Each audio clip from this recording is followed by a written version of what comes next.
Fatalo fatu Amerika Samoa lau whaafonga mai le nevaenga o le aoli nei o lo sapati pa ia whengai fo ili tātou o tunu ia ma malolonga o le nei a sae mai se whaai unga o le nei vai aso.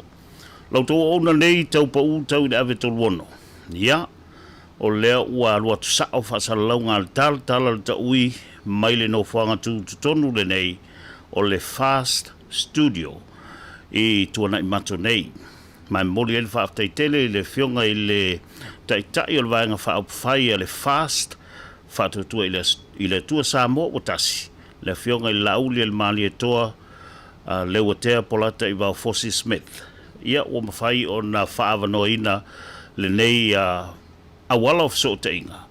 E tu ina atu sao ai a tātou whaasalau. Awala mai mo mai Amerika Samoa te tuila mamanua. Ia me se foi so se Amerika Samoa po so se Samoa. O lo mai mo mai i stete limas fulu e o le United States. Ia whaatasi ai Mauna Territory. O le Neipol Kalame, ia o le a tutonu, mawili tonu le ifi al te maitai. Ia i se whaafelo inga le fionga. I le lauli el mali e toa. O le tai o le vaenga whaupwhai o le Fast. Po le whaatutua i le atua Samoa wa tasi. I le nei vaenga o a tātou whaasalaunga. So i fua manuia i lau fionga i lauli el mali e toa malo? Ia, le nganga whaalolo e whatalo whatuai. I lau tō whātau pau, whonga fo il tātou por kalame. Tala le taui. Mai le tātou malo Amerika Samoa, pāwhata i le tua. Mo volnia wano tāua tātou whisira whai i whanua. Ia, e whatalo whatuai le paia man mamalu o sio tātou atanu. O maua mai nei whasalaunga tu sao. Atu i tūmua nei, Samoa nei. Ia, whatalo whatuai le ngang whaaloalo. Pa ia mamalu tātou wāwha whenga iei tutuila mamanua. Ia manatu o lo utou walo i malolonga ia matapua inga o le sapati le nei aso. Ai whaafatai le tuo maul nei lau tāua o nol whaatala ula mai e le tofai atau pau. O sin teimi tātou whelo iai. Hapa i atu i outulanga pa ia mamalu masani wha le anganu. Pa ia lewa lea wāsua ma le vai whanua. Fo mai tulangi sa o le masale amua. Ia ma le launiu na sa e lua. Ta male manua tele ma le whalenga folo le motu. To o le whale ula. Ia ma le la au nā matasi. La ta lofa atu fo i pa ia i nofo a whawhengainga. Tātou motu sā. Ma ise tuila ma manua atoi sa whawhenga taulangi. So se whatawhai taulanga. O lo mai mo mai matapua ia le tātou wasu sa pati le nei.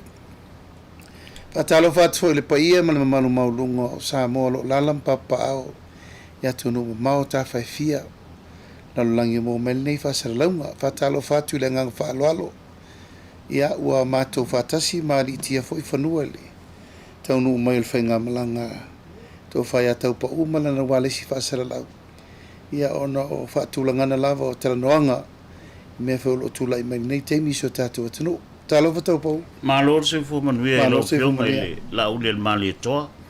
Sa tali Amerika Samoa i le whainga malanga la ua fionga man vaenga whaupwhai. I le vai aso o mawai ia peitai o whafosei o na Yesu inga. En whai o nei sa unua le vaenga na o whafonga mai si o mātou motu i tutuila mamnu. Ia e mo lava na suatu vai malu i puenga o na wale mwhai whaatau nuina le malanga. Sa tau mwhai atu lava i le nganga autu ia mau se whelo inga e le ngata i le whale nganu. Ia e tainane fo le tapua inga le whainga malo. Sa manatu lava e mau se whelo inga ma le fionga le teitai o le whainga malo le kovana ma lutena kovana. Tainane fo i le Palestine o Alsenate, whainga whangwhtalai.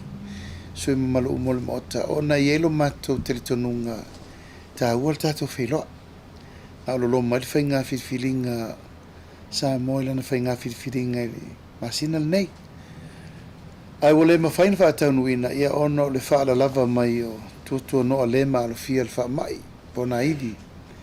Sa mato toe ke tuuna iai ia e sili ala pui pui elo le tong vitia.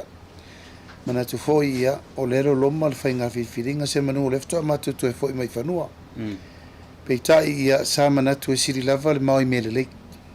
Mali. le ana lailona toe tafa le finagalo toe fetuunaʻi ia e faamalūlū atu le tatou atunuu uma ia le talitonuga o Samoa uma o loo lala mapapa'au i tutuila ma manua o le avanoa sa taumafai atu ai o se tatou feiloaʻiga e fa'ai'u ai le fesilafa'iga Samoa atoa tumua ma pule ia e le o tau'esea le tapu ai mamao mai sa mo i sa'e ma sa mo i sifo le aiga pe o tatou upu masani o lona uiga e tauana matou atu ia e maise fo'i o le upu e fai'ifaiga malo e so'otuli o lo'o so'oso'o tau'au ma o lo'o so'otino ma militino ma nuti mea fa'atasi e tatauana failetala ui o lea o matou manatu e tolopō e lē o fa'aleaogaina e tolopō se'i uma le faiga filifiliga ia ona feiloa'i lea o le agaga fa'aloalo ia e fa'amalūlū atu ai ona ua le mafaina fa'ataunuina le faiga malaga a o lo'o tolopō se'i mae'a le faiga filifiliga o lo'o loloma nei Fai se ai tate le ianga ia tu le loloto o tatalanoaga lau fionga lau le manito. Fai sau noanga. Fai to i el vai fa up fai le temi nei ia na sui tau va fa fonga mai foi tuila manua. ia ua mae'a le savalinga lo ia 5 sutasi tumalo 2 ia pule a 3 sutasi tumua ele isi tumalo matou tele i fale ai mae'a uma mai tumalo uma 2 salafai 3 sutasi tumo nei ma uma ai ala fisi fa inglena Mali. o le matou a manu lauti le amataga e lē mafai na matou laloa e tauava mea le faiga palota ae le'i fesiligia se finagalo le atunuu Mali.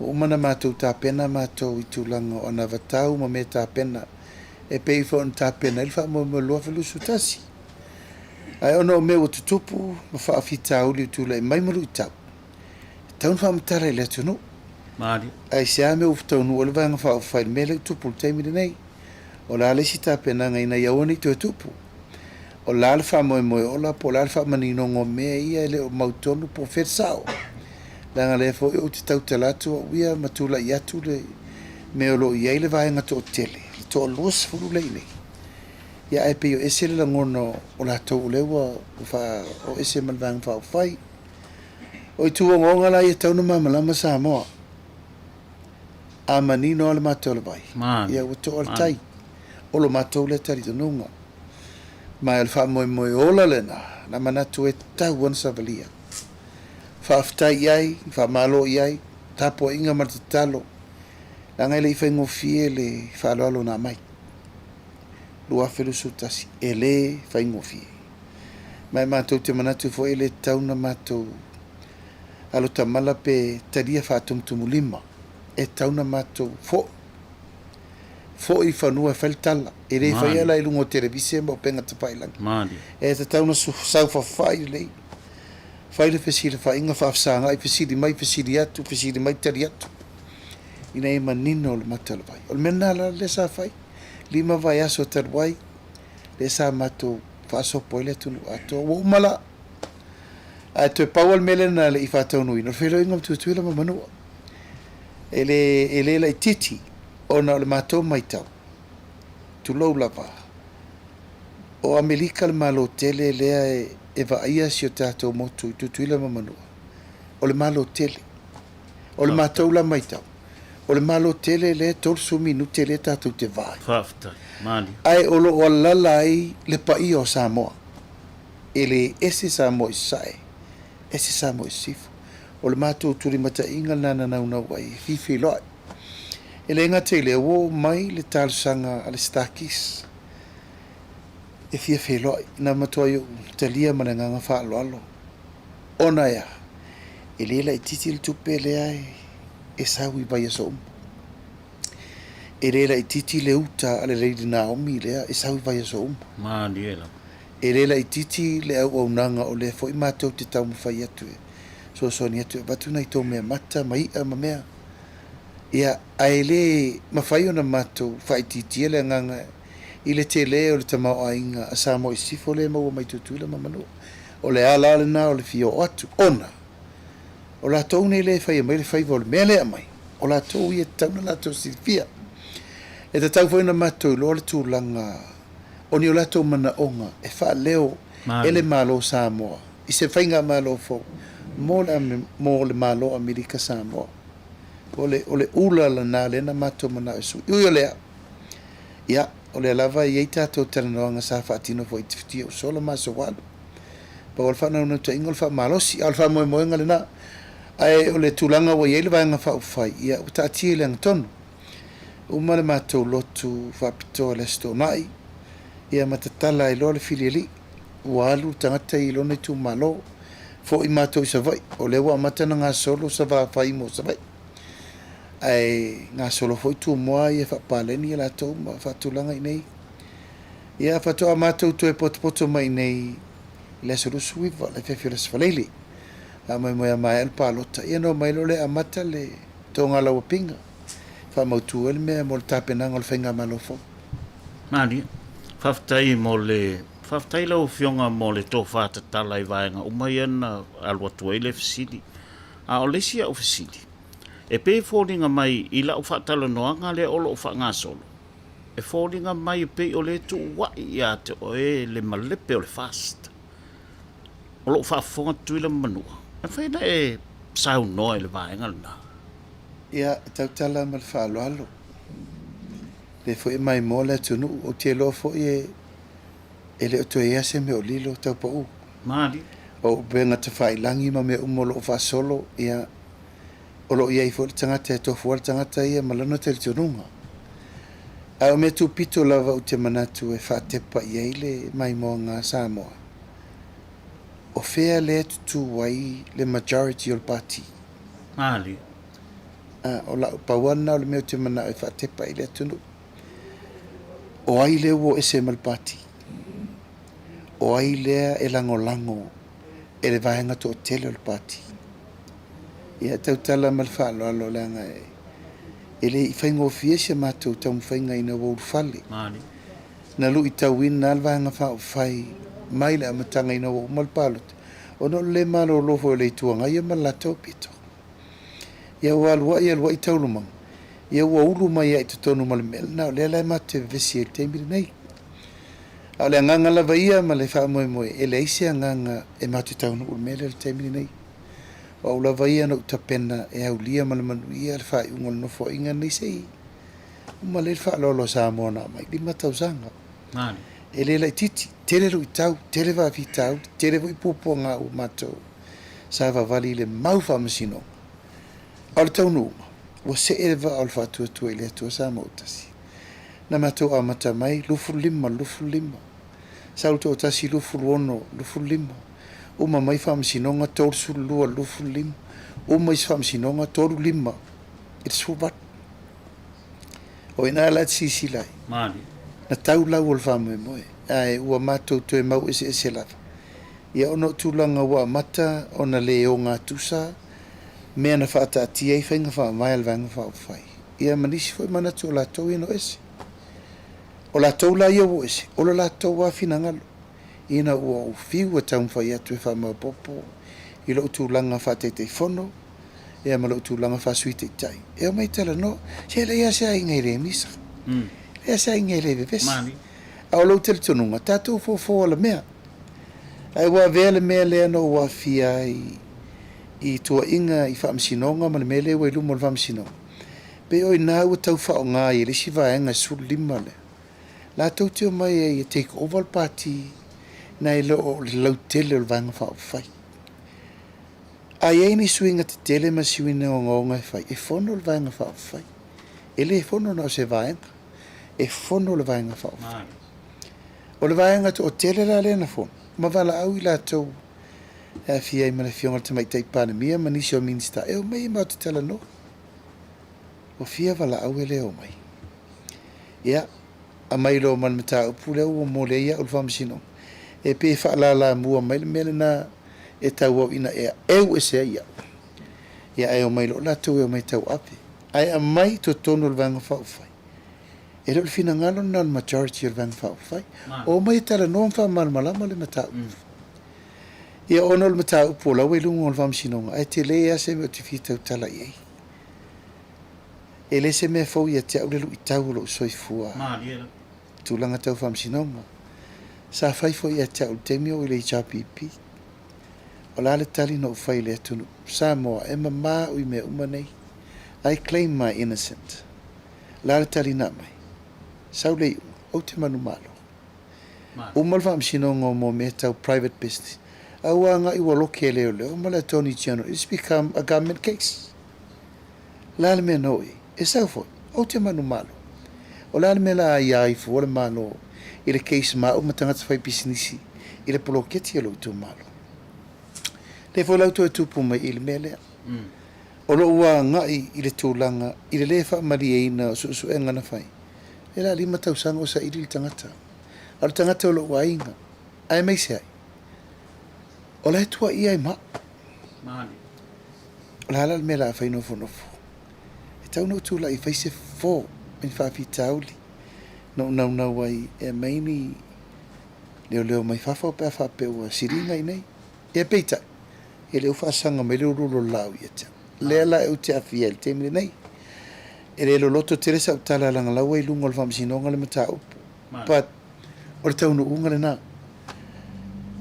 E le se mea fau le mea leo tua I o I mea uma. E tu wa I a u mea. A ta uro I mea leanga wa tu wa I a lauli. A ta u mea le take the credit. That's okay. A lo tele tanunga ma mea uma e fai fuela upu le vanga fa fai na ufisiringi ia umta upu lea. E fai fuela utala lava lea. E mama u mea uma nei. O le ufa solo le famsinonga. Le fai na fa fonga le tunu I taulu manga le famsinonga. Let the court take its course. Fai unga le famsinonga. Al tulanga lava ia o leo te teletonu. E le eisa me tasi na sasi le valea. A le lava ufa atinoi o no le taum fai. I la uva it's a political move to remove me from the party. Ia e mai le party. E le ai. E to te le atu tangata I e lango I e te. Nei leo la tau na mana o e whaatino le mele. O la tau umala le nao. Ia la ua umana matu soa perpule le tūranga lo ia. A fai wo o le mawhaino mai e wha mau popo mai le vanga wha fai le mena manatu atua I o mai. Fai lo le whai unga le vanga wha fai. And there is an authority within the majority of the party. E fai unga I. A e la se si fai fatu I ese. La eva nor tu la fono. O mea wha temo kalasi le na. E fo I ai wha fita auti. A e le fi nau mai lavo le minority. E o mai. O la tau lai o ninga le vanga wha fai. Le lau si sira nei le tunu. O le wo ese. Talia le ese. A le lau o whaatu le si la tau vanga wha fai. E ese mai le mawhauwhaunga le na o mai whaatasi e te ton. O le wha mauninga la le na. Sa tau mawhai. E tau ave ese le pati ma mātou o le i le majority o le pati. Mai o le tūlanga le leile wa iai. O te talia. Alu la le tangata. E whaatu sana pati. All the best. Good luck. E ta atia mai pēr le mea na mātou tinga ina whaatasi e ma le tō. Lua safuru le toi. O I lava ele I eilo na nganga malona manatu atoa. O le vāng whao whailea. O lātou le toi talia ma lātou le fia iei. A fio. Tala au. A le whao punga le whai. Ia. Ua talia me tinga. E folo ale o no me I alu. Ia mo utelitonu e saurutai au malama. Na manino leo tūlanga uma ia po ai tonu la lea na mafuai fufuanga ia. A o le tali o le palota. O leo te whatali ia. O le tali la le na. O le tali na le whatali ile tunu. Ma o le tali na I loi po I sao po I se. O lo ngang whalolo. Lau whiongala au le maleto. Masalo po le fitus fulu I le valus fulu pasene o lango o tangata lango po fasa poras. Ua o lātou manatu o lo whata mana lava I le amatanga. O mafu ai on tupu me le ona ua e whatanga ina ia fia me take over o le pāremia. Ai sa whina ngalo lau vaenga wha upwhai o e ai pāremia. E ese regret ia te oe. I lau whai unga na whai leo e toi a fia ai I le tūlanga wha polokiki. Ele I ai so regret te tasi. Na utalia mea uma i lo utelitonunga o le whai unga sao na uwhaia. Mali. E le ai maso masalo salo i la whai unga a vela whalolo e awhia me. Le iso masalo salo. Le anga e ai le i tutupu uma mene, sa o i tutonu le chapipi, na tifia, I was one of the founder. Up from the first day to the last day when we depart from Ichapipi. Aina wo vai, e ai tangata lai tutonu o leva nei tutonu. Ai le umawhaina wha leo lato maftiang, including Fiame. I le Chapipi. I le Chapipi. Awa wo vai lava na umaloa ia to ina matua na umalol pare mi o vai, umal pare mi o tofilau, e atulai me lotu le epo. We served free prime minister for Ichapipi for the last 40 years. And tulai me lotu le epo, amatalo inana sui lo mfa vai, o le mesa iei le mafau faunga vo le nate. Taun fatulanga se pati, e tau se pati e pui pui ai atau tangata. And that's why Ichapipi born. Ono le teimi fo whaingta ma popo ngā vo na teimi. I le mai tau ma le vaai sa le lei ma so longa le lei na umai ele fionga le. To toli. E na tu lai mai lo le teimi len wha ngā solo mai. Amata lo ina popo ngā. O a popo ngā momo. Na momo tangata vale ina lunga lau le vaula kam. Mali. Solo mai lo ina male. Ma le tūlanga o le mele o le toe o ngā tusa. Tūlanga sa iei le vā whelo la i ma le vāna nofo. E tausi ai le tausingo i tūmalota i tasi ma meo maua matalona. Alo tūanga na one voice, one control, one party system. Tūla ilo le mena. O te ofi mai to tonu e tau ave le vānga whai. Mali. Lua whema leono. O la ia i tūanga i vānga tonu parmen. La ia le SNDP. La ia il tautua Samoa. La ia fo isi pati tuto tasi sa taun fai mai fo i fatula. Pe tolu ba. Ai no to tau no lo tonu tau ave to finga sa tau ave fo lo tama sa pari wi. Mal tulang fa te telefono. E umane lo temi as a speaker. O lo to ia mas opposition to tonu el parliament.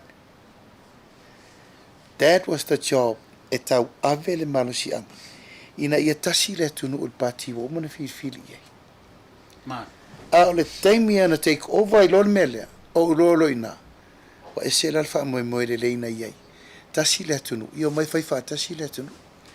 E wa matalola tu la email al mele o fai upu le kalesia. O fai upu i tama ainga.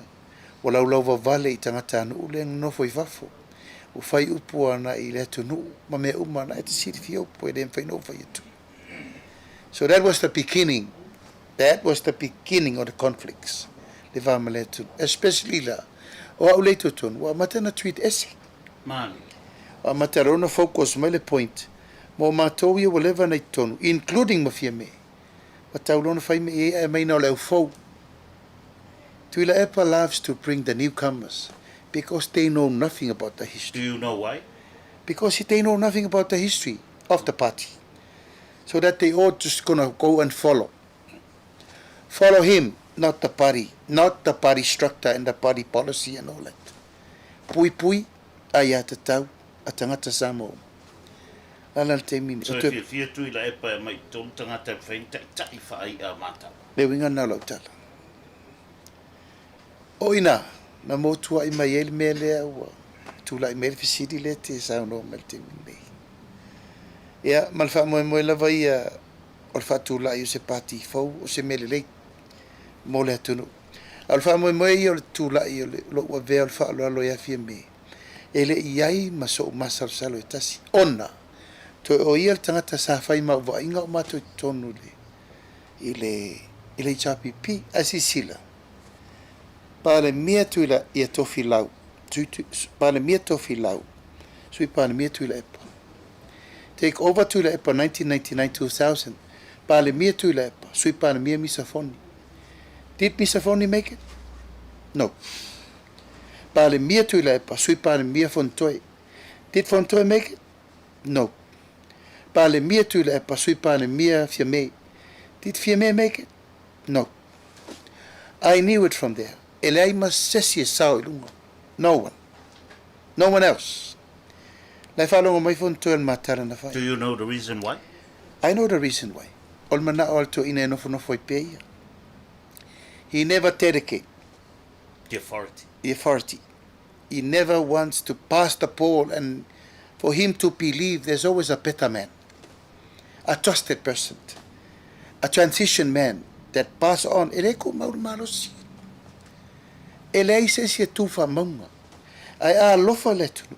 E fail tatu teimi mata pena leisi tangata moriru manai. Because ele ku makira whakiangi usesi. Tai mol kam. Ai maka mai au talai na whai atu. Sui pale mia o mai atu o tolu. Why? None of them make it. That is the biggest question mark. Ai se ala ia le foi lau to na una mai tu le pal teimi nei. What for? Ol manatu e one tangata le tunu. E one tulau lava. E one tangata Samoa.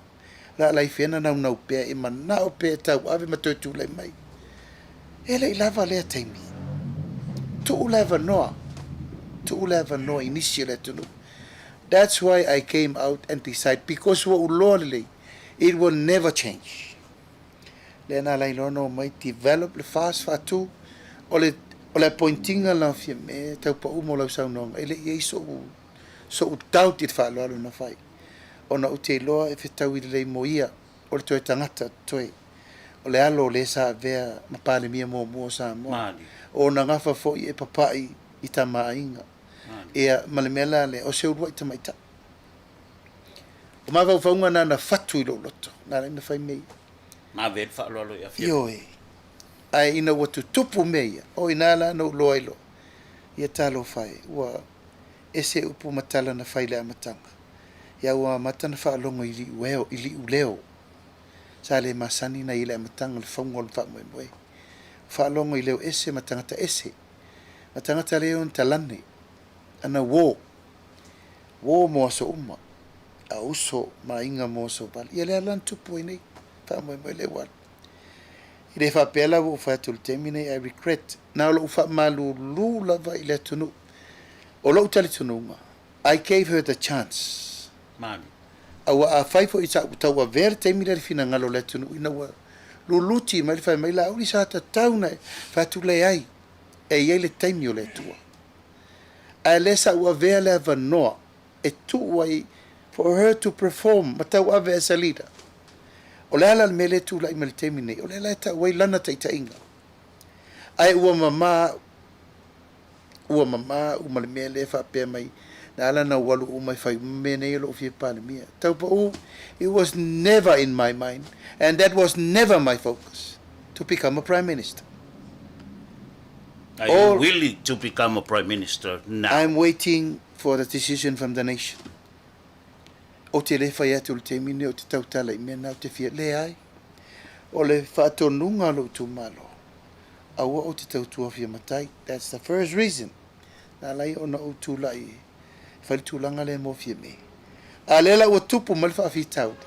Wa mamala umala ufai ungana fai. I gave her the chance to perform. O ala me ututupu le mava. Whaamasino le tunu. Te milane nei. Ia lewa sisira mai. Lewa tau alanga mai tangata. Whape mai e te au. I me umalawa ia e whamele te minei. E whaamaua lalo lo loto. O le arwhiriwhilinga sa moa e mai. O te taria. I appreciate.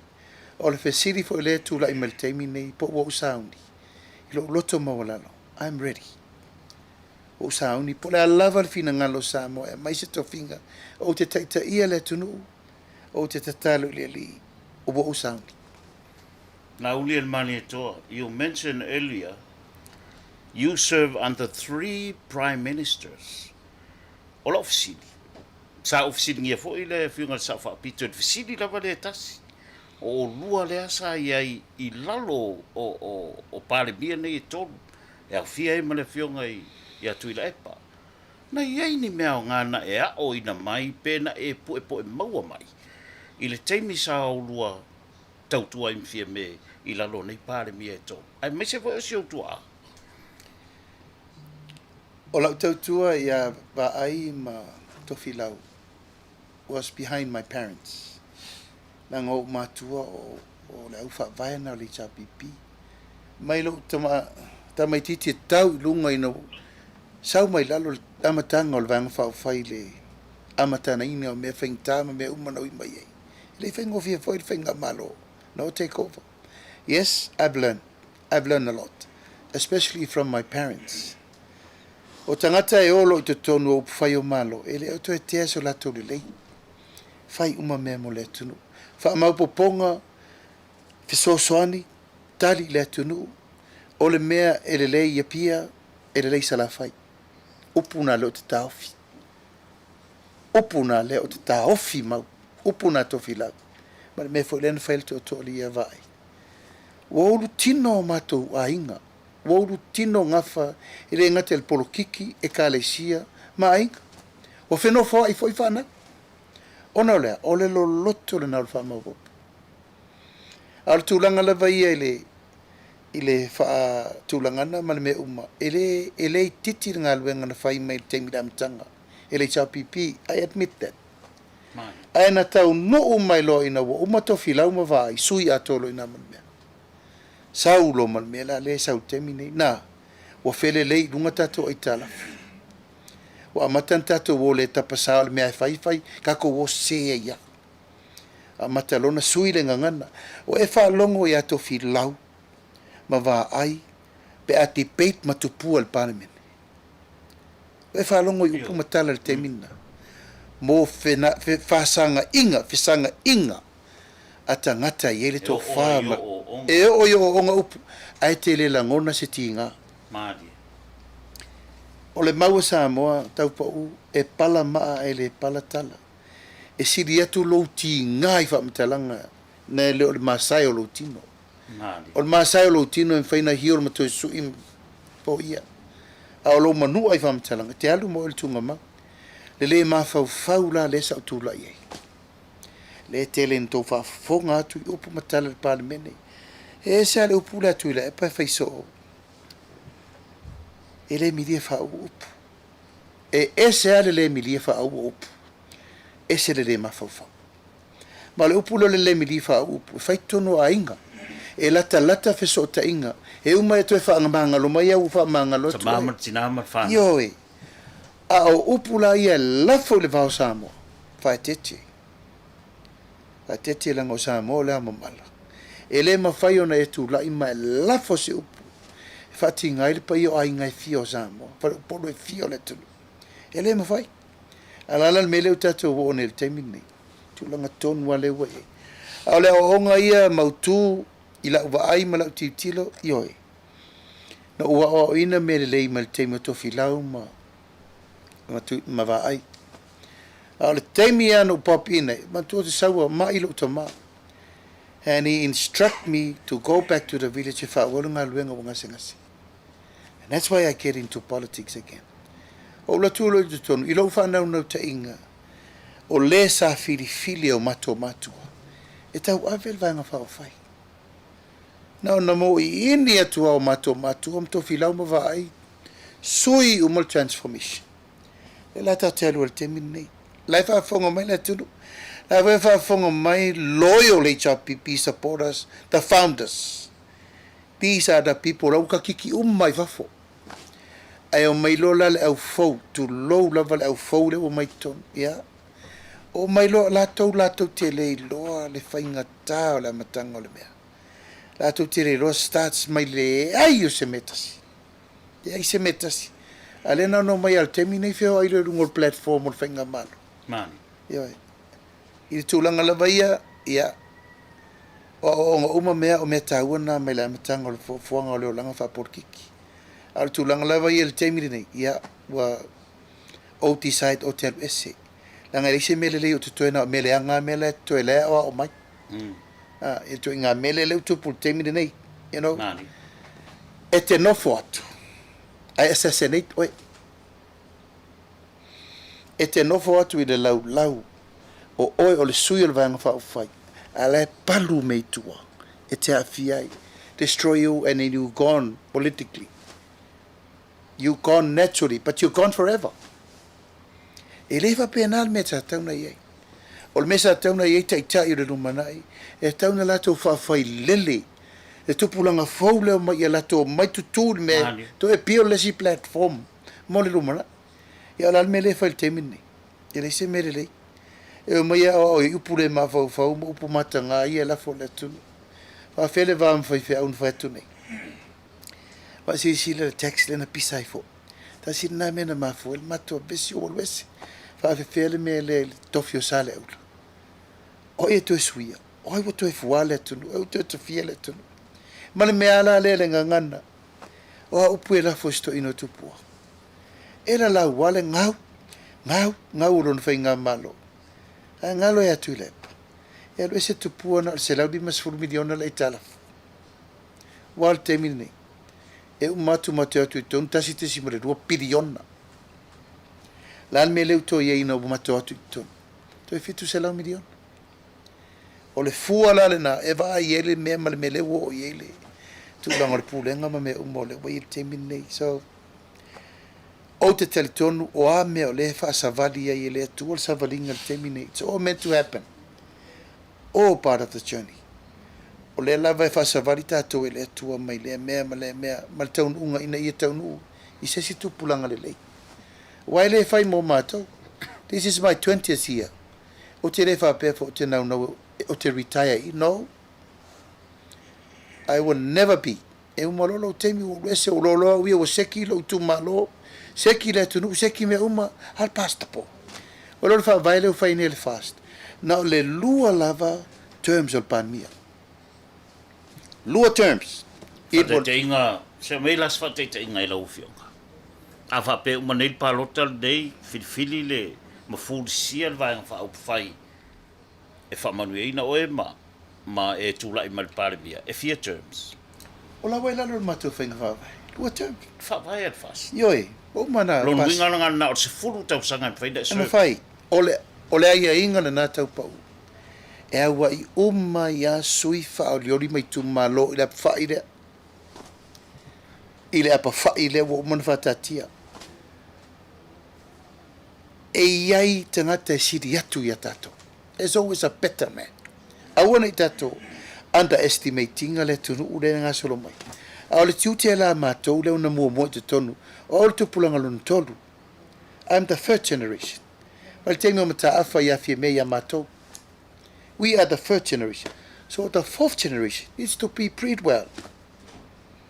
Ia lato I loa le mea tatau na whai mo le tunu. Ai leo tato wau pōngi sā ai lalto e ngā mea le alu te mini. Le tau whai whasau sa o atu nei.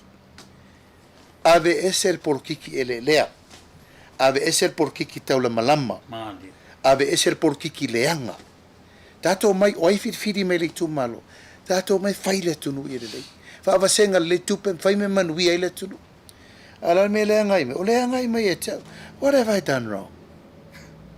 O la le upu maritala le whasea mai e tau. O ana whena o pale mia. O e pale mia i e lusu mo tupu tausanga. Le wa umana na lima tausanga. What have I done? E lei se mea teri teite. Ia se atunu. I'm only returned tu langa o le tua ia mai ia. Ma tau whaasau sa o atu mea ia. La lafo mai leo ruro la au ia te au ma mea umo. Tatou tatalo I le ungol whainga palota le lasa. E le o iai tu I valea I le tunu umare lato mai tu. Wa le tatou, o le matou te whaale le fulu umalava. Ai tu I le tunu e whailana whiriwhiringa. E am tatou talo I le tua, e melan wha malumulunga. Laulian mali toa se I ta liliu atua nga I Amerika Samoa. E eina ia mātou issues. E mana bia fo'i ona ofisiri atuai. Taluai ona a whapea e manuia le wha moe o le whaasma e tūlai mai o le taitai o le atunu. O le asau soani mō Amerika Samoa. Whalpuipui e mātou I tāwhuna. Territorial Correctional Facility. O le whaamaumaunga o lo iei nei, pēa ma le onos fulilima, le fetus fulpasene, o tangata o lo o tāwhia I tu tonu o le whanpuipui tāwhuna. O tam whanau a Amerika a Samoa. o loo migrate pe a ngai atu tutuila ma manu atau tua mau au nai ka loka i roa o le fisili le fia watu o loo i tu la fono a Amerika Samoa e overstay a lor tangata tu i lunga lwa amto e whafo i mai ai a ofisili sili atu i le pūlenga o le malo Amerika Samoa e pe whainga tā fo i isi la whainga malo i lai tu o le vai ona take action ona o le sila mai i loutou nofo atu ma le vā whaamalo e lua. A whai e tula i mai o le pāle mia o Samoa. O le a sau fisoa soani. I le vaenga leo. Ia, o le anganga lava ia pea whapea whiri le atunu o tau ave le whainga malo le whaatuatua i le atua Samoa o tasi. O le anganga ato o le ngā lue whaatasi mtutuila mamanua. E le fau so tanga o le wa ye tatou so tanga peita e tau tele i o lava e wha mau le fau sanga ia o le nanau atu nei pia wha pena o le malanga leo atu o leo atu e whelo ai le ma le whainga malo Presidente del Senate wha pe fo i le fionga whangawhetalai e whaile tau tinonga a mai le whātua tuanga Samoa mātou te fo i atu e whaile lei a mautu tato whengainga. I mea umalava, e rena o pui. Pui could be the last thing. O le ati inga enga o atunu e lua, masa mona lua. O le fatu le nao le mātou wha moe. Wau mātou te tonu, me mua a tātou o le whalenga nuu, tātou tasi. A tātou mai upu whai o mālo, ia te lele avanoa. So soane i sa mo i sifo i sa mo i sai. So ne foi samo sifu te lele vano economically development te lele men faintato foi Mali. Te le tele a me sela ia o le paia mo le malu ya Amerika Samoa ia ele fatu suseria sia matu tau foi atu i famanu yanga e te maua mai le malo tele o Amerika o le malo tele Mali. and you are part of it and you are also part of us in our directly traditional connections. O inala, o lea o te taritonu waia, e te tau waina so o tato so tanga le i mausari. O awe o me ume whaintato ngā lua whātasi become a one product or one material to put through to American market in any product that we need to sell for mea ngosi o alava mea po tangata tālonga, po tangata whainga luenga, po tūlanga tau le Army Reserve ma mea umwhapena, o le mea ma whainta tau whainga luenga whātasi, can become a product of American Samoa. Ale pipi e toi mātou. Mali. E sa palai atu nei le raw material talo, o batu whaile chips, whai ngoe le ngoa, batu ave. Sao atu i to restriction red table prerogatives o le USDA, A le leipo. o le leipo le Amerika Samoa tu fatasi. Mali. Tu sa foi pe vatu le vai i nei podo le lei o tu fatasi a vatu. Vatu le suo le nonu i nei podo li o tu fatasi a vatu. Pula foi tu langa e recruiter tu i nei le Army Reserve Amerika ma me umatats whainga luenga. I was wishing for that all these years. La mele e mai e si academy i nei. E to le ni e tu wain tama whanau. Walto o tere mele tu. E o atua i nei o atu i o recruit yo. E su el tangata na Kate Way. E sao atua te tonu ole. Ole o te tonu ia. E atu isi a onga mo atua ia ono le whanau na tainga. Is at a BYU or the Army Academy to become a sailor or whatever, sakingi or whatever, army or whatever. Alfa moe la vai e tau pou. O le mafutanga i mautu. Mali. Ma e leise si me tu pito a fai e marifina ngalo Samoa o le mea mua lava le na o le tatou feo si o sia i mautu. Tu ia le nei mea o le tatou tu e fai ma tatou tu e tepa e ese sa ese sifu. Langa ia ia tu langa tu lau lava. E iei tangata tutuila mamanua e mawhau pena mo i nei. E iei foi tangata i nei e mawhau pena mo tutuila mamanua. Ma diera. Ia ave ese uma tatou fe ese senga. E mai whau tasir me rea. Ia te au i nei. Ar tupe Amerika lai whanau i New York. Lai whau ngai whantongo. And that is the bonus for us because of the exchange rate at developed by Samoa. We need the American dollar lea lata mai. Fast 5 minute lele vale. The most cheapest transportation and the most priority area e a mai ai me lelei mo nei. Te lei. O le whamoe la na e sui le ula lea. E le ngata i lea, upu whaila o malo. E te tau ona tātou tu e tiro pola le wala e ai le tūranga o tūtū whātasi o tātou. Pe eise mātou sui tono tō parmen, e fusi sui o parmen o nei I. Aisa, e le mala ese. O le au wala le na, lau whalongo wa I le sui to e lausi. I'm not sure, but someone said. O le ale au wala im whain tātou to e tūtū whātasi whai.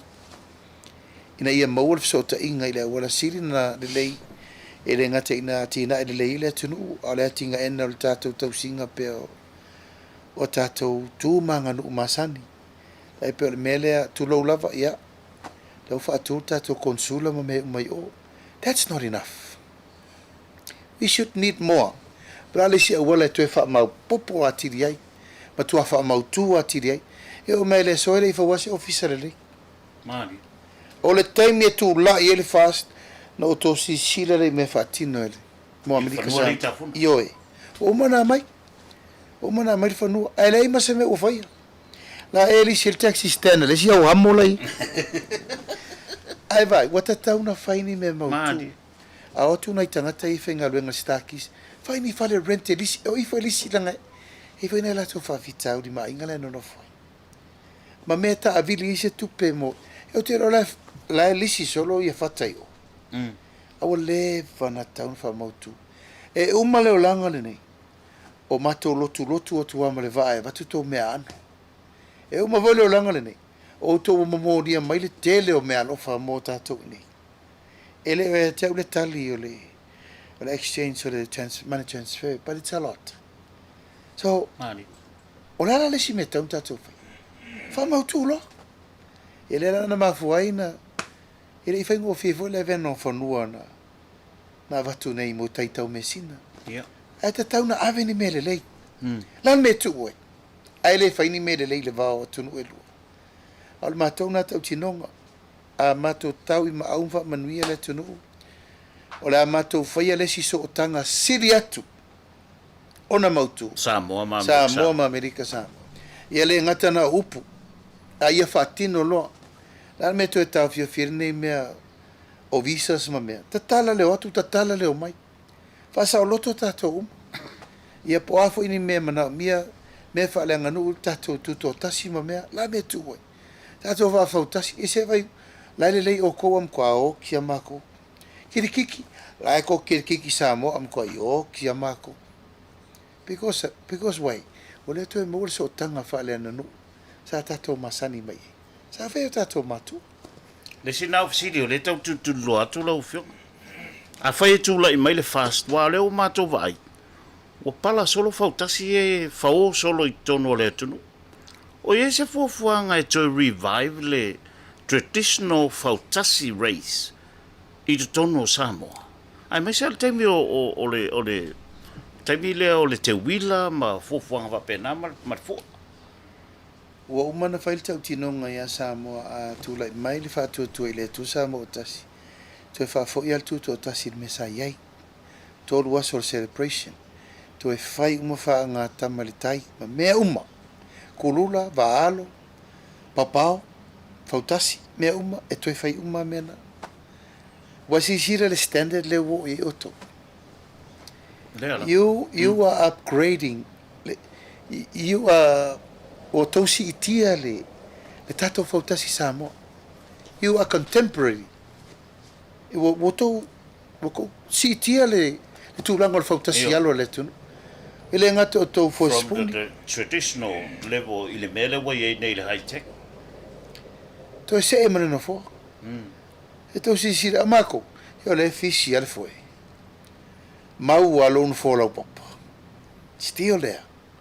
Awa vale te le au le te le la le ila uva ai atu. o le fellowship Mani.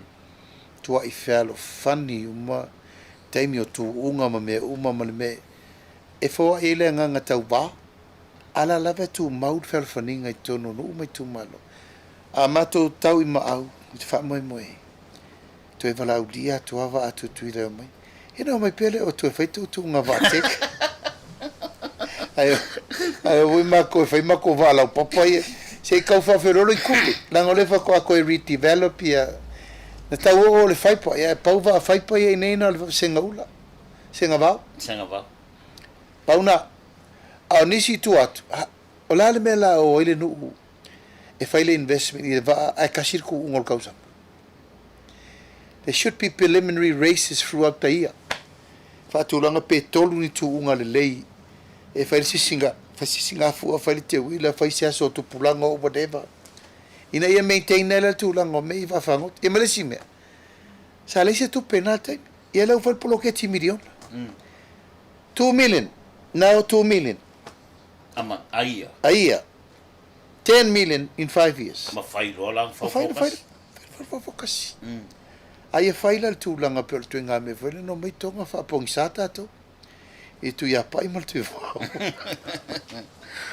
Lau fionga la ulian mali toa wa lata ina mai alta tal noanga ia o lo tele ana na issues o lo fif sitting ia pela u fionga. Tao ile valele. Matua taunga ta lava le tutongi o pasese ile merge le Alaska Air ma le Hawaiian Air la iai. O le option mo mātou I Amerika Samoa. O le titilo mai loa I le route lea watu nei Faleolo, Honolulu, o le 8. Ai kasi alwa lele mau keo mai, ia mātou fo I e tau faisi tele o tino tangata. Ia au mai e tau whaafiofi I le waa lea le Fiji Airways, e le ititi le waa. Atula I mai le fast, o ia sto fufuanga e toi revive le Samoa Airways la po ale sai.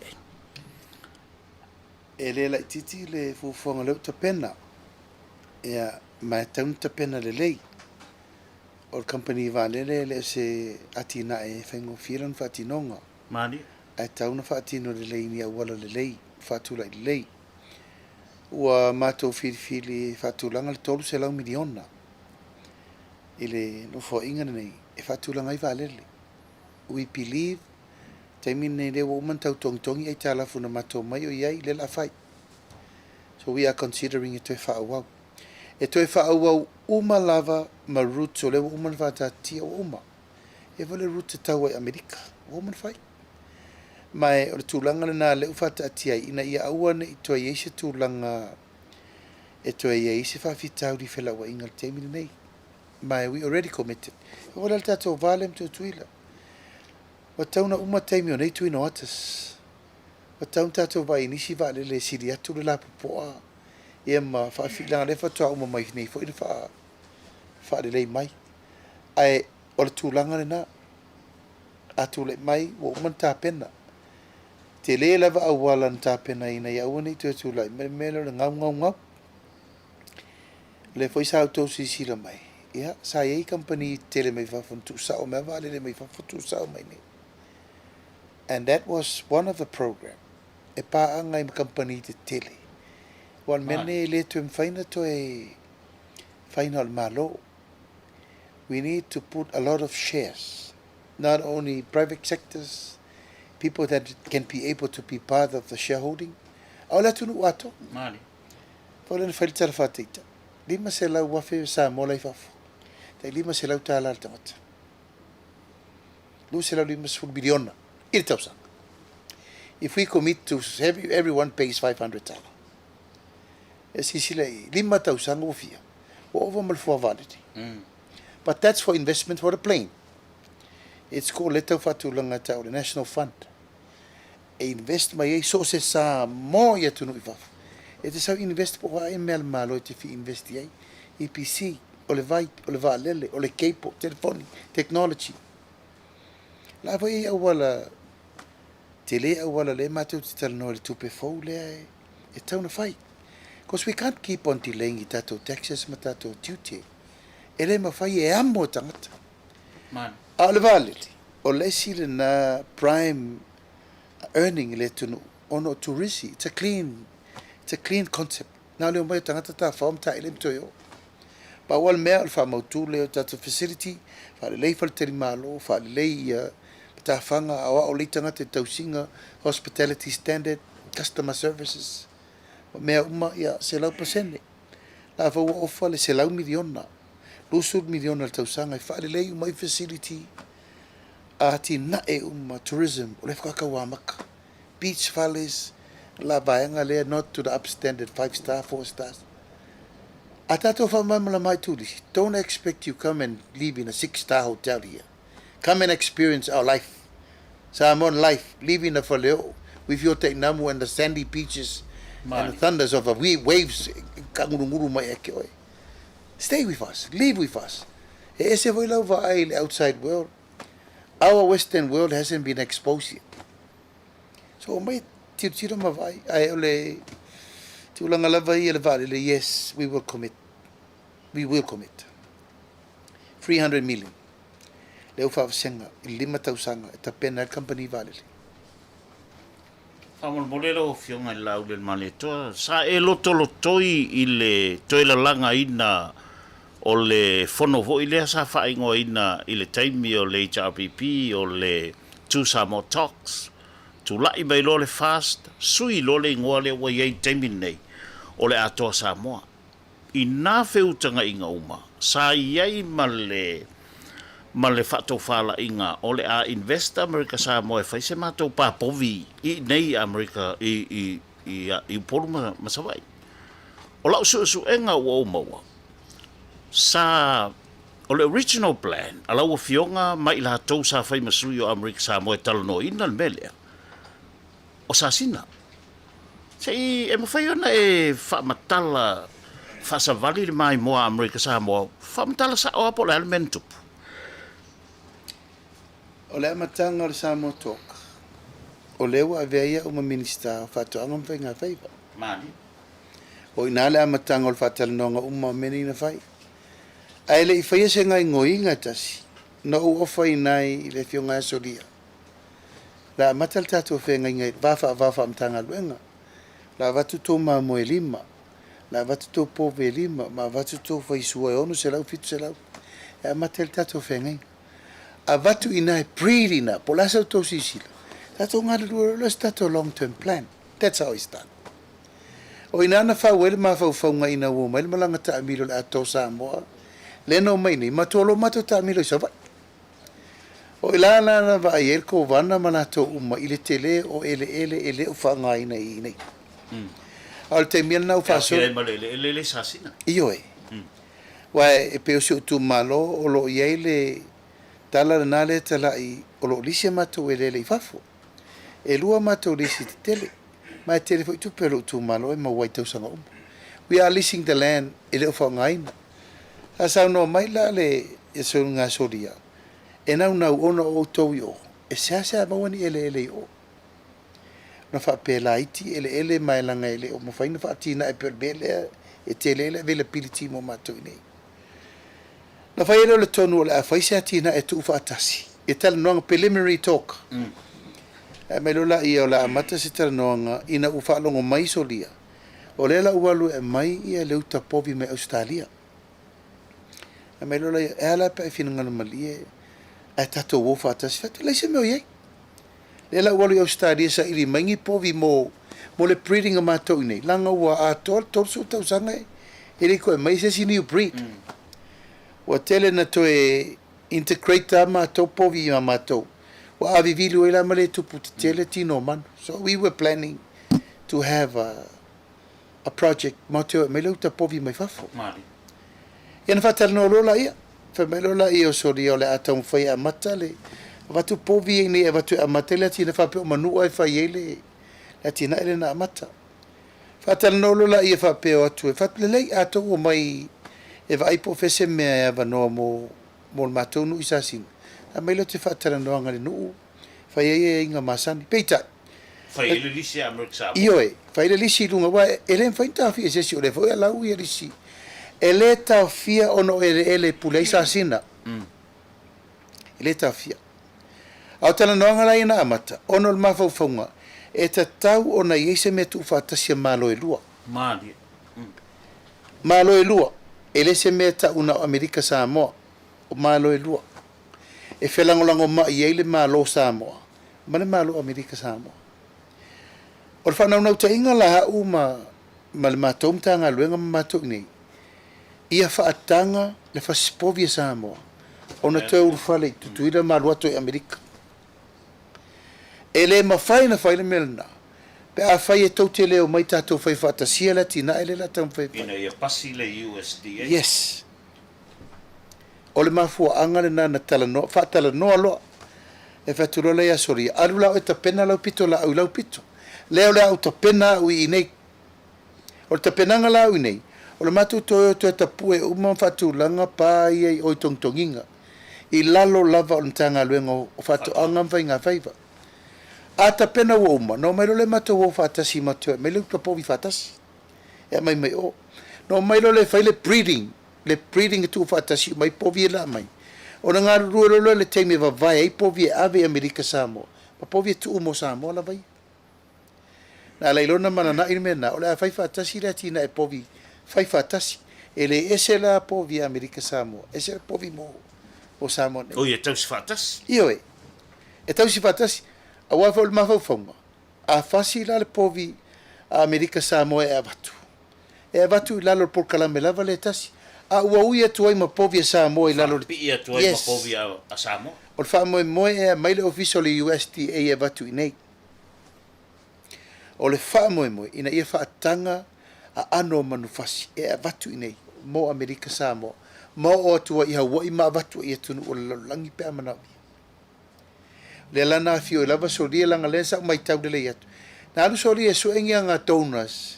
E su e maila na so soani. E fai mailo na sao le mele sa tau fai. Ia ele iai ma se me tasi na fa pepa ina ma me Pa ua le mea le mato o crimen na fai I le fono muri muri lava le ato Samoa. E fai ele le fea ngai ngo mea umai au tapena. Ia ai le to e fai alo ma se fono.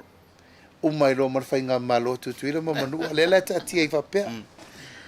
A le upu le ua talai ua au whaatau atua le whase lau eka mo Amerika Samoa. Ia wha maru lua tu lava. Ele se me wapena. Ele ai se me whapena na tupu. O whiutana inga wha avao malo. I le wā o le CEO I nei ma le mawhauwhaunga na saumasolia. E te le le mawhauwhaunga na saumasolia. Ona o lona territory. Benefit ai Samoa. Benefit tato uma. Langa fa povi le tau te tau ma mawhai wa e mai mai Amerika. Ala fa povi le fasi atu nei. E fasi nei e tau mawhatai au. Mari.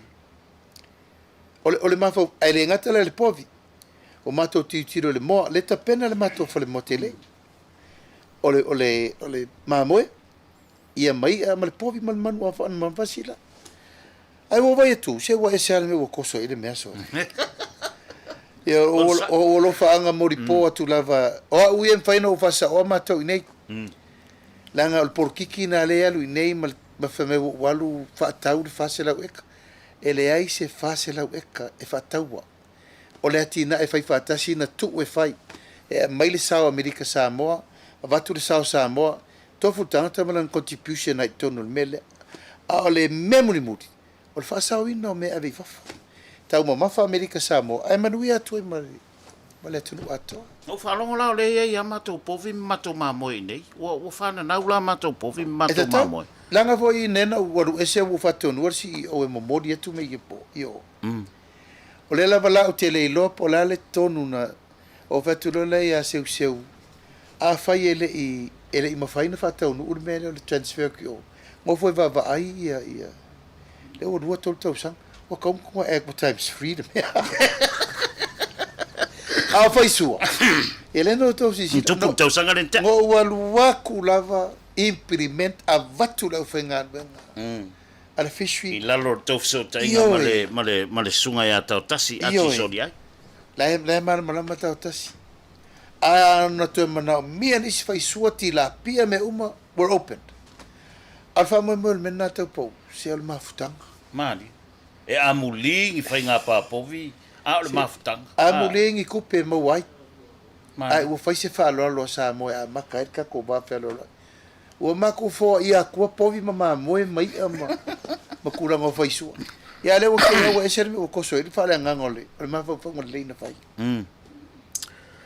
ole ba ai sa moa wao le la au watu la ofisiri muli le ole sila sa moa wao e mana o mia se tai e wha mau popo ina sa moa pe a mai a le whainga palota o lo manei o le sila fo i ma fetusia inga matala noanga i lunga o penga ta whai langi rau fionga la uli le mali e toa o lo wha pe mai kuainga umangei mea se i toi wha fo i sa moa i ona winga masani ma mafutanga ainga o lau fionga o le tai o le vaenga wha ufaile nei o le fast o le ki o le file mu lai mai moa ma i sa moa ma Amerika sa moa o utou tai fia me tui leipa ma lau fionga se te tala mai so fina ngalo feo ta oto iei le wha tau tanga ma lau to wha ia whaaftai tau pa u tau tala ma le whaaloalo e sila fia le atual me le wa e sao no mai o le whanau ta inga lava ia file e mule atunu ua le tasi fo ia upu whala e au i lunga pe tela noa i lunga le mide le mele a o i tono le mauta fono o si upu lango le mauta e whaalir tō whai tu malo e mato mailo lai fafo o tere i la foa se upu e tasi whaape whaamano li eise tō whaapo se whautautanga ini mata upu e si i eise tā i se si le ai al whanau ta inga se ua lewa na tamo mo o le mele na po a fea e se aso se ola uma e mako kua e ake na maua lo lava noa e tautua i le tunu a le ufai na maua lo la taimi e tau afe i le tunu a le ufatinu a na taimi uma ia sa iai ma se tautua fa tau va na laina mafuan tu la itu le epa i nei tau sanga i tili le fo si sila sa mo o mana fai la fa lo ya fi me a la le tali ma le uleo le mai o le lava o te inu i pupu ngai upu matala ma lo lava foi la onsa mani o le fai ungo le ngol van fa fai nei fa tu tua i le tua sa mo ua tasi tau pou e tasi le tunu fafta e te tali tonu me la tala e tasi le tunu pe au mai so mato ua vanoa so ua vanoa o te tai ai sa mo pa o lau foi le tau tinonga le tunu a toa lava si la fia le atua le roto ma le anganga i le tunu ona o le whanau nau tainga e au māti nai e au nā mea uma ai le mauasto fi mali lau foi le te talo lau foi le te talo o le loma nen matu talo nonga tu tolu le stablulu o te toata talo i o mai se fai se talo o i le tala no totolo mato uma Elena mai le vala udi al TV free mato te fai se tala nonga fa debate ma o te talo na me e tau nu ai mo le sila fia lau sau nonga o lo u le na fatu ato a se tali alu pua mau o le tali e mai le tunu i fai ngā palota le lomane o te ro tali na tau na mato muli muli tai uma po ai lava o mato e firi fai de na ma u sa uni le tali na pe sau o ai lava se si o mato o utalia a sau foi o a umariri ia pa file mule tunu o na tatou te mo wai file mule mana mia tangtang. One last question na lau fionga la udel malito. Ona e lem fai ona e tau talangia wai lima o le whaamsinonga le mta upule o lo tua i ai lau fionga. If something happens, i te i lava o tupu se mea a o lea ua wha manueina le fast. O iai se tangata i tutonu o le fast, e te tali tonuina e tau aveina le malo. E le iso ona tāpena ina le mato au waa. O lo utali tonunga, ma lau tau tinonga, o tāpena le whatua tua i le atua sa mo o tasi. E o without me. a fai tupus fale to lo nga luenga na sa Amen. tapena Malo.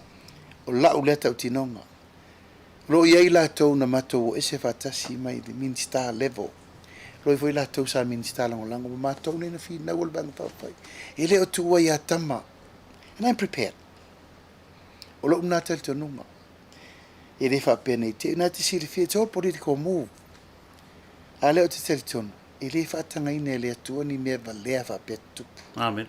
a o yo ta pena pole a lava ta unga e le muta anga fo le sa iringo la meto sa iri la meto nau ile lofa sa va vali lumo le tu ma loto maulalo that is our film le la kiri va finga palota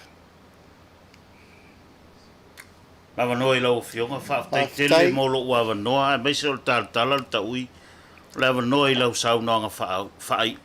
Ia a o le se e to e tapa fo i tapo i ngā tutuila ma manua lai o lo mai mo mai le tā mawhtanga i biwa e ngau leo. tai tau pau sa moa malau mai mo mai o lea ua whai ule whelo inga male tionga e tō whai a tau pau o na foi pa ia ma malu a wale tō whā tau si vatele a wā whalau polo o tō whinga tau sia le whale manono whaatai mo lea wanoa tā whasoa ia ma tā whelo i foi o no tūlanga o le whaalingo tā ofi ai sa moa e le ngā whatauli maina i so leo vai lau tāpo inga mau no fulava maleanganga whaetete ia maleanganga loto maulalo na le toe po mala e le tapenanga o lo whainei fifilinga ia male tātou whātou whala inga wale filinga o nisi o taitai o le atunu umura rumana lau lava lea te talo wha momua le nofo whea alfani ma le file mua si o tātou atunu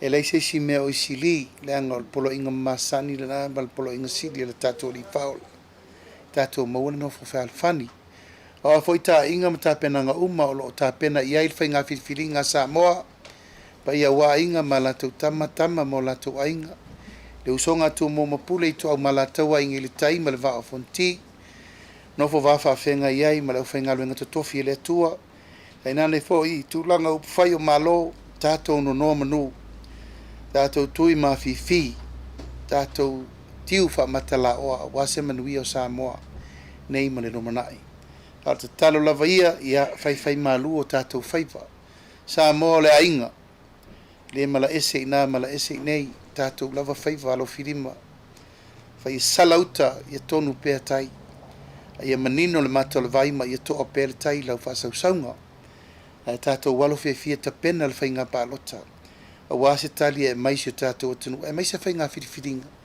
se na ta ina le tātou atunu. A pai atu foi tapo inga mautu tuila ma manua ma lo fai le faiva. I lava o tātou upu masani ia e tātou te whesirwha i urongafa mai urongafa. Ma tā vai ma muli vai whita ia i wha aftai o maula nei awa no tā ue le umai. Tele pe titi tātou tu e whelo i fo i lungo nei upenga ta whai langi o tātou whelo iai. Ina ia manuia so ta inga e mai se fo i taranoanga tātou te whasoa i le manuia o tātou atunu e lua. Ai whaaftai mo loo wanoa tau pau, tā te whelo e fo i lungo penga ta whaila. Inga whaini si tātou tala si tele. Ai whamanui tele le tāpo inga si o tātou atunu nei aso, tāpo ai mau mai fo i a Samoa atolo lalampapa o i atunu mamao. Manuia loutou ai tau malele, manuia loutou tau tua mai le atunu. Tātou whelo e pēa whaasoi fo ia mai manuia. Alo fatu. Nau whafoka e tātou tunu. I le saunoanga whai ua le whionga i lauli e le mali toa o le tai po le tai whono o le vaenga whaile nei whātua tua i le tua Samoa o tasi lautou ona nei tau pa utau le ave tolu mono mo le polkalame ia ma le channel nei tala ta ui tau whaasai fua Soifoi.